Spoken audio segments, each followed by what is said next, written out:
Voter പട്ടിക ക്രമക്കേട് ആരോപണത്തിൽ പ്രതിഷേധം ശക്തമാക്കുകയാണ് ഇന്ത്യ സഖ്യം. ദില്ലിയിലെ കേന്ദ്ര തിരഞ്ഞെടുപ്പ് കമ്മീഷൻ ഓഫീസിലേക്ക് 300ഓളം എംപിമാർ പങ്കെടുത്ത് ഇന്ന് പ്രതിഷേധ മാർച്ച് നടത്തും.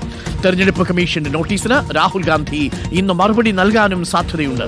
ബംഗളൂരു മഹാദേവ്പുരയിലെ വോട്ടേഴ്സ് ലിസ്റ്റിലെ ക്രമക്കേടുകൾ റിപ്പോർട്ടർ അന്വേഷണത്തിലും കണ്ടെത്തിയിരുന്നു. അതേസമയം തൃശൂരിലെ വോട്ടർ പട്ടിക വിവാദത്തിൽ നിയമ നടപടിക്കൊരുങ്ങുകയാണ് CPI.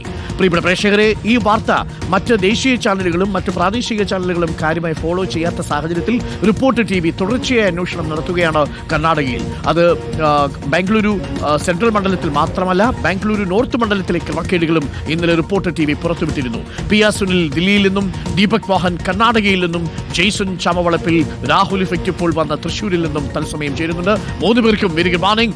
ഞാൻ ആദ്യം പോകുന്നത് സുനിലിലേക്കാണ്. Sunil, very very good morning. ഇന്നത്തെ ദിവസം സംതിങ് സ്പെഷ്യൽ ആണ്. 300 എംപിമാർ, പ്രതിപക്ഷത്തെ എംപിമാരാണ്, ലോക്സഭ രാജ്യസഭ എംപിമാരാണ് തെരഞ്ഞെടുപ്പ് കമ്മീഷന്റെ ഓഫീസിലേക്ക് ഇന്ന് മാർച്ച് നടത്താൻ പോകുന്നത്. ആദ്യ രാഹുൽ ഇഫക്റ്റ് എന്ന് നമുക്ക് പറയേണ്ടി വരും. ഇന്ത്യ സഖ്യം വീണ്ടും പഴയ ട്രാക്കിലാവുന്നതിന്റെ സൂചനകൾ കൂടിയുണ്ട്. ആ അർത്ഥത്തിൽ രാഷ്ട്രീയമായ ഒരു ഫലം രാഹുലിന്റെ നീക്കം നൽകിയിരിക്കുന്നു. രാഹുലിന്റെ വിവാദമായ ആറ്റം ബോംബ് പ്രസ് കോൺഫറൻസ് നൽകിയിരിക്കുന്നു എന്ന് മനസ്സിലാക്കാം. ഒറ്റക്കെട്ടായല്ലേ തെരഞ്ഞെടുപ്പ് കമ്മീഷനെ മുന്നിലേക്ക് പ്രതിഷേധ മാർച്ച് നടത്താൻ പോകുന്നത് പ്രതിപക്ഷ എംപിമാർ? ജെയ്സൺ, PR സുനിൽ.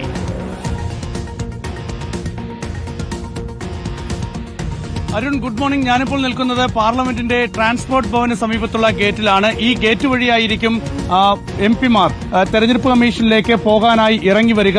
ഇവിടെ നമുക്ക് ദൃശ്യങ്ങളിൽ കാണാം, ഇവിടെ ബാരിക്കേഡുകളാണ്. ഈ റോഡിൽ 3 സ്ഥലത്തായി ബാരിക്കേഡുകൾ സ്ഥാപിച്ചിട്ടുണ്ട്. അപ്പോൾ ഒരു കാരണവശാലും ഈ പാർലമെന്റ് പരിസരത്ത് നിന്ന് പ്രതിപക്ഷ എംപിമാരെ തെരഞ്ഞെടുപ്പ് കമ്മീഷനിലേക്ക് പോകാൻ അനുവദിക്കില്ല എന്നൊരു തീരുമാനത്തിൽ തന്നെയാകാം പോലീസ്. നമുക്കറിയാം, നമുക്ക് കാണാം എത്ര ലെയറായാണ് ഇവിടെ ബാരിക്കേഡ് വെച്ചിരിക്കുന്നതെന്ന്. ഈ പ്രദേശത്ത് നിരോധനാജ്ഞ പ്രഖ്യാപിച്ചിട്ടുമുണ്ട്. അപ്പോൾ പ്രതിപക്ഷ ഇന്ത്യ സഖ്യത്തിന്റെ എംപിമാരെ, ഈ ഒരു മാർച്ചിൽ പങ്കെടുക്കുന്ന എംപിമാരെ തെരഞ്ഞെടുപ്പ് കമ്മീഷനിലേക്ക് പോകാതെ തന്നെ തടയാനാണ് ഇപ്പോൾ തീരുമാനം എന്നത് ഇവിടുത്തെ കാഴ്ചകൾ വ്യക്തമാക്കുന്നതാണ്. എന്തായാലും രാഹുൽ ഗാന്ധി ഉയർത്തിയിരിക്കുന്ന ആരോപണം തെരഞ്ഞെടുപ്പ് കമ്മീഷനെ വിറപ്പിച്ചിരിക്കുന്നു എന്ന കാര്യത്തിൽ യാതൊരു സംശയമില്ല. നേരത്തെ ഹരിയാന തെരഞ്ഞെടുപ്പിന്റെ സാഹചര്യത്തിലും മഹാരാഷ്ട്ര തെരഞ്ഞെടുപ്പിന്റെ സാഹചര്യത്തിലും ഈ വോട്ടിംഗ് ശതമാനത്തിലൊക്കെ തന്നെ ഉണ്ടായത് സംബന്ധിച്ച് രാഹുൽ ഗാന്ധി ആരോപണം ഉയർത്തിയപ്പോൾ അതെല്ലാം തള്ളിക്കൊണ്ട് തെരഞ്ഞെടുപ്പ് കമ്മീഷൻ രംഗത്ത് വരികയും രാഹുൽ ഗാന്ധി പറഞ്ഞ കണക്കുകളൊന്നും ശരിയല്ല എന്ന് വ്യക്തമാക്കി രംഗത്ത് വരികയും ഒക്കെ തന്നെ ചെയ്തതാണ്. പക്ഷേ ഇപ്പോൾ ബാംഗ്ലൂർ സെൻട്രൽ മണ്ഡലത്തിലെ വളരെ കൃത്യമായ കണക്കുകൾ, അത് വോട്ടിംഗ് ലിസ്റ്റിൽ എത്രയൊക്കെ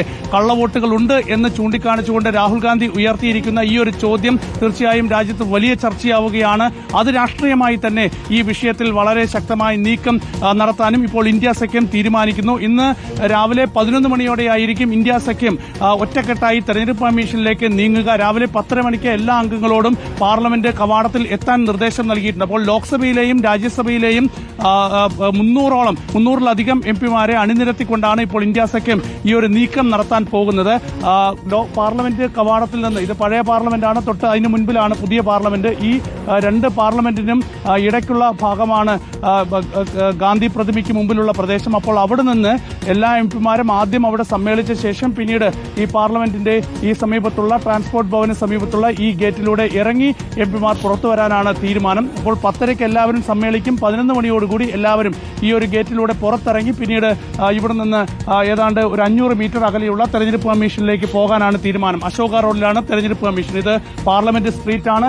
ഈ സ്ട്രീറ്റിൽ നിന്ന് നമുക്ക് ദൂരെ കാണാം, അവിടെ ഒരു ഗോൾ ചക്കറാണ്. അവിടെ നിന്ന് ഇടതുവശത്താണ് തെരഞ്ഞെടുപ്പ് കമ്മീഷൻ. പക്ഷേ അവിടം വരെ പ്രതിപക്ഷ എംപിമാരെ, ഇന്ത്യ സഖ്യത്തിന്റെ എംപിമാരെ പോകാൻ അനുവദിക്കുമോ എന്നതാണ് കാത്തിരുന്ന് കാണേണ്ടത്.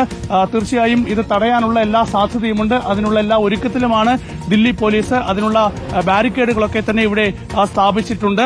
വലിയ സുരക്ഷാ സംവിധാനങ്ങൾ ഏർപ്പെടുത്തിയിട്ടുണ്ട്. അതേസമയം രാഹുൽ ഗാന്ധി തെരഞ്ഞെടുപ്പ് കമ്മീഷനോട് ചോദിക്കുന്ന ഒരുപാട് ചോദ്യങ്ങളുണ്ട്. എങ്ങനെയാണ് ഈ ഒരു വ്യാജ വോട്ട് വന്നത്? രാഹുൽ ഗാന്ധി 1,280 വോട്ടുകൾ, അതൊരു തുടക്കം മാത്രമാണെന്നാണ് പറഞ്ഞത്.